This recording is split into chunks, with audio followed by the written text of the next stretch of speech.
गाँ मुंडर विशाल वृक्ष छाया प्रभु भोलानाथ शिवलिंग विराजमान। प्रतिदिन भोर समय पक्षी मानक मधुर काकली और शीतल पवन भितर शिवम निजर समस्त श्रद्धा नहीं प्रभु सेवारे पहुँची थाए।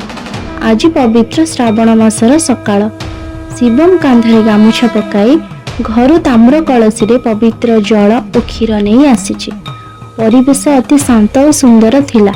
शिवम शिवलिंग को हलदिया और कमला रंगर गेंडु फूल सजाइबा परे से अत्यंत निष्ठार सह प्रभुंक मस्तक जलाभिषेक कला।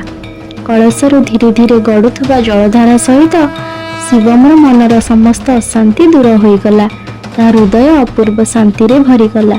से अनुभव कला जे प्रभु को प्रसन्न करने कौन सी आडंबर आवश्यकता न थाए। केवल गोटे निर्मल हृदय और निष्ठापर भक्ति ही यथेष्ट।